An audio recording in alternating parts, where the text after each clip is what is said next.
Some people have expressed an interest in my insomnia supplement program. In other words, these are the supplements that I use to help me fall asleep. I've developed this over many years. I've tried many different supplements reputed to help induce sleep, various herbs, valerian, and there's many others, hops, all these other herbs. And eventually I settled on a certain group of supplements. I'll tell you, I'm going to explain in this video how I use them, and I'll try to tell you how they work. You don't have to use all of them. I'll tell you which ones I use and which ones I don't use.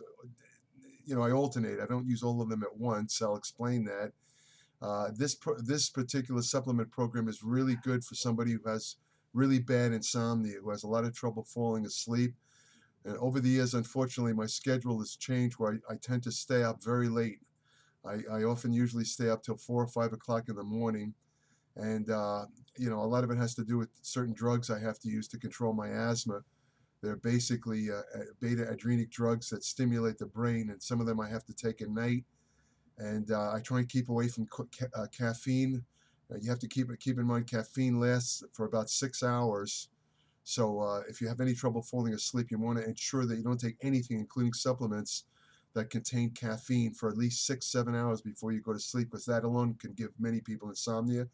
Another thing I would add, some people get insomnia from having protein drinks right before they go to sleep. Certain amino acids do stimulate the brain, such as tyrosine and phenylalanine. They're converted into brain they're converted in the brain into norepinephrine, a neurotransmitter, and also dopamine. Both of these are stimulatory neurotransmitters that in many people can cause insomnia. So if you also have trouble falling asleep, you might want to cut out protein right before you go to sleep. So unfortunately, because I train late at night, I do have to ingest a late night protein drink. So again, I've had to develop this supplement program. It's pretty hardcore, but it tends to combat some of the stimulant effects of the asthma drugs I have to use and the protein drink I take at night. So without further adu, I'm going to tell you the supplements, what it consists of. The first supplement I use to help me fall asleep is taurine. I'm not going to go into details about taurine because I've discussed taurine in previous videos.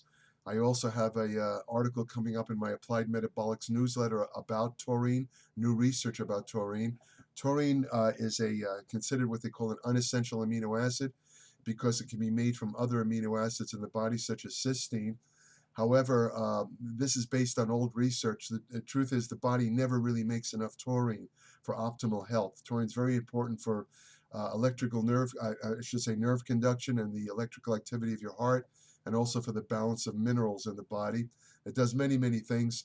An interesting fact about taurine is in animal studies, it seems to protect the testes against some of the negative effects of anabolic steroids, which is, even though that was an animal study, it is interesting and makes you wonder if maybe people who use large doses of steroids shouldn't be also using taurine. However, I take taurine strictly for sleep, and the amount I take is 3 grams.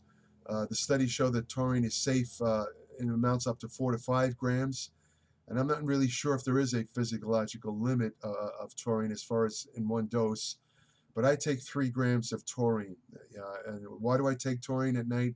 Because taurine interacts with a brain neurotransmitter called gamma aminobutyric acid, also known as GABA. GABA is the primary inhibitory neurotransmitter of the brain. GABA is actually what helps you fall asleep. Many of the pharmaceutical sleep-inducing drugs or hypnotics all work by interacting with the gamma receptor. The GABA receptor, including Xanax. Some of these drugs that are relaxants like Xanax also work through the GABA receptor. Well, it turns out taurine is a natural agonist, or it interacts with the GABA receptor. It helps relax you and calm you and aids in the sleep induction process. The next supplement I take to help me sleep is called glycine, also a non-essential amino acid. Glycine, interestingly enough, is involved in the synthesis of creatine in the body and many other substances. It can be produced in the body from other amino acids, therefore it's not considered essential. But some studies have shown that it seems to induce sleep. I'm not sure of the mechanism. It's probably, again, through the GABA system in the brain. In other words, when you slow down the neural impulses of the brain, you relax, you fall asleep. and that's the amount of glycine I take is 3 grams. The next one I take is L-tryptophan, which is an essential amino acid. I take only 1 gram of L-tryptophan, and it's an either-or situation with me.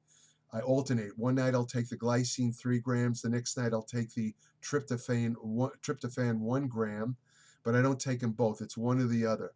So it's again, when I use tryptophan, it's 1 gram.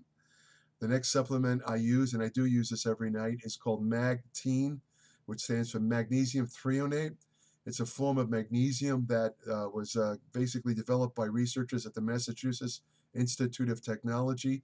What they found, it's of all these forms of magnesium, this form of magnesium enters the brain most easily, and it increases brain magnesium content by 15%, which doesn't sound like a lot, but you got to realize that other sources of magnesium don't even get into the brain. They don't get past the blood-brain barrier. Maybe a half of 1% will get in. So magnesium threonate is, you could say, is a potent brain source of magnesium source. Among other things, it stimulates the development of synapses in the brain, which are involved in neurotransmission. It can increase memory, might help intelligence a bit. I call it a smart nutrient. I've mentioned it in other videos.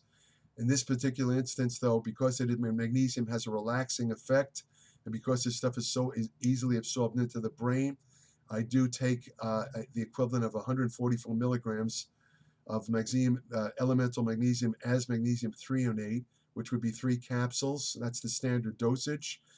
You can take it any time. I prefer to take it at night before I go to sleep to help me fall asleep because, as I said, magnesium, very soothing, very relaxing, helps you to fall asleep. The next supplement I take, I don't usually take this all the time, occasionally. Usually if I'm under stress or something, I'll take it. It's L-theanine. L-theanine is an amino acid found in green tea. And it slows down brain waves. It's a natural relaxant. You can actually take L-theanine anytime you want because all it does is relax you. It won't really knock you out. It can calm you if you have, let's say, excessive anxiety, nervousness. If you ingest too much caffeine, you could take it with theanine. As a matter of fact, as I mentioned in a previous video, a smart nutrient combination is taking about 200 to 300 milligrams of caffeine and 200 milligrams of theanine. You'll get the brain stimulant effects of the caffeine, and the theanine will knock out all the jitteriness and nervousness that can come from ingesting caffeine. It really works. Again, caffeine and theanine, excellent stimulant for the brain. I use theanine as a relaxant to help me sleep. Sometimes I will, for some reason, I'll just get up, sometimes in the middle of the night, even after only 2 hours of sleep. I feel like I'm wide awake. This is something that's happened in the last 2 years. It really bothers me. I'll get to the reason why in a second, but what I do is I'll get up.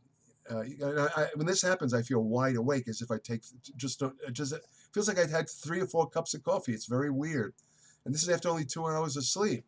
So what I'll do is I'll get up and I'll swallow.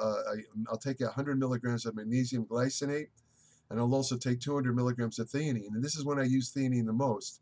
And within about a half hour, I fall asleep and I sleep through the rest of the night. Now, the reason why I explained why it bothers me is because interrupted sleep, they found not only does it cause insulin resistance, which I already have a problem with insulin resistance because I'm pre-diabetic. I have diabetes all over my family on both sides. I started having blood sugar problems a couple of years ago, and not getting a restful sleep throughout the night makes it much, much worse. When I get restful sleep, when I check my resting blood glucose in the morning, it's always a normal level. If I get interrupted sleep, it's elevated, not to the point of diabetes, but it's elevated definitely to about 115, which is definitely insulin resistant. So sleep is very, very important. So I keep theanine as a kind of antidote for waking up. The next one I'll take, and I do take this every night, is an herb called lemon balm. It's also called Melissa officinalis, I believe the name. And please don't leave comments below about how I'm mispronouncing it. Come on, everybody mispronounces these herbal stuff. Come on, give me a break, will you? It's so stupid. I mean, these people correcting my pronunciations. What you should be concerned about is whether I'm giving you correct information, which I am doing. Forget the pronunciations. This isn't an English class.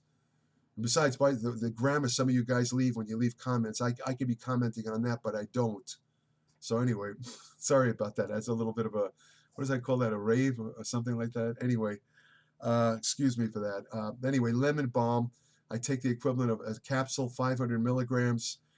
It also interacts with the GABA receptor, helps you to relax, helps you to sleep, very gentle. And by the way, none of these things leave you with a hangover. You know, like when you take commercial, or I should say pharmaceutical sleeping pills, they might put you to sleep, but invariably they leave you with a hangover where when you wake up, you have symptoms such as a headache, or you feel groggy, you feel tired. This particular program that I'm listing, the thing I like about it is it'll put you to sleep, but you won't feel groggy. You know, you might feel a little bit groggy if you had interrupted sleep, like what happens with me, but normally you don't get the headaches and the withdrawal effects of interrupted sleep when you take this program. The next one I take, and this is one of the primary supplements, is called melatonin. It's a very popular supplement. I take 3 milligrams in a time release form. Now that's kind of important because when you take oral melatonin, most of it's broken down within about an hour. Now, you want to aim for at least 7 to 8 hours sleep minimum. You know, some people need a little more. Some people need up to 9 to 10 hours. With me, I find that 8 to 9 hours is best. At 10 hours, it starts to reverse itself, and I actually feel groggy. And it's not even good for health to get too much sleep. It's like a U-shaped curve. Not enough sleep is bad. Too much sleep is also very bad. You want to aim for the sweet spot of 7 to 8 hours for most people. 6 hours is not enough. 5 hours is not enough. 4 hours is going to cause an increase in the brain of a toxic protein called beta amyloid 42, which is one of the main proteins that causes Alzheimer's disease. So all you people that went around bragging about getting 4 hours sleep, you're going to have some problems up the road. That's all I can say. The melatonin, I take a 3 milligram tablet. It's time released, where it's released over about a 6 to 8 hour period. So I'm getting a gradual melatonin release. Melatonin is very important also if you look at any kind of bright screen at night. This is called blue light. It emanates out of your computer screen, even from your cell phones. Unfortunately, when you look at this light, it actually turns off the natural release of melatonin from your pineal gland in the brain. Right over here, it's located. And well, you can't see it. It's inside. I mean, it's not sticking out of my head. You know, I'm not a unicorn. Anyway, the thing is, the melatonin, when you are exposed to bright light, unfortunately, it inhibits the release of melatonin, and it interferes with normal sleep. So melatonin is good for anyone who has having trouble getting to sleep. But it's especially important if for some reason you like to check your cell phone late at night, or you look at a computer screen late at night. It's really, really a good idea to pop about 3 milligrams of time-release melatonin, because you're going to knock out your own melatonin release. I have an article coming up in my Applied Metabolics newsletter. Now I'm having trouble pronouncing my own newsletter.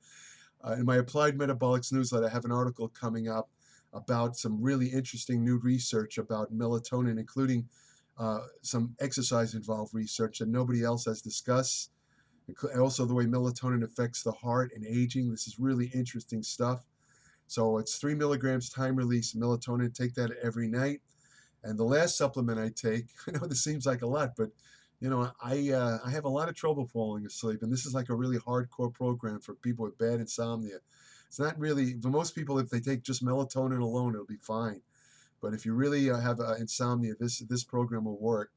The last one I take is an herb. I've discussed it in my newsletter. I've discussed it in a couple of videos. It's called ashwagandha, and I know I'm pronouncing that right. Ashwagandha.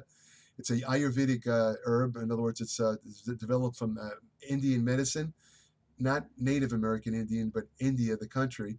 It's been used for thousands of years. It does a lot of things, including it raises testosterone in men, and it also has sleep-inducing properties because it also interacts with the GABA receptor. Now, so you might be wondering at this time, now wait a minute, he's mentioned about 5 things that interact with this GABA receptor. Isn't he overloading it too much? No, because anything that's not, these are all natural substances, and the GABA receptor only interacts with a certain amount of substances, let's say. So, one of them might get to first base before the next, but that's all I care about. That one of them, it does interact with the GABA receptor. Some of them may or may not, So I take a few of them to ensure that that happens, but it's not going to cause any problems with the GABA receptor or the release of GABA in the brain. So don't worry about that. Certain drugs might do that, but not these substances. So the ashwagandha, the dosage I take is 500 milligrams. I recently found out that unfortunately a lot of the ashwagandha supplements on the market are crap. They contain very little of the active substances. I would tell you the name of the active substance, but I will probably mispronounce it because it's very hard to pronounce, so I'm not going to tell you. It begins with a W. The first four letters are WITH. You can look it up. I'm not going to even try and pronounce it. But most of the analyzed supplements of ashwagandha don't contain enough of this active ingredient, so they're basically garbage.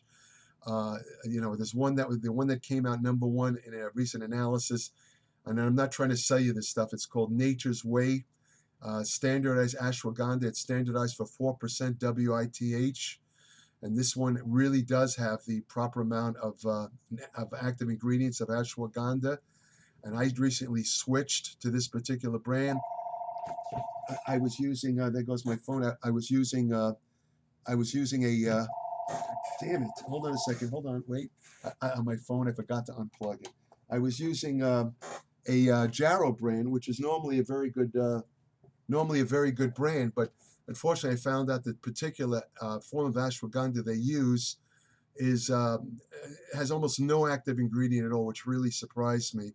And when I realized this, I immediately switched to this Nature's Way form. So, again, I have no interest in this Nature's Way company. I'm not trying to sell you this product. I'm only trying to tell you something that this particular ashwagandha actually has the correct amount of the active ingredient of ashwagandha. So that's about it. That's my sleep program. Again, you probably don't need to use all these supplements.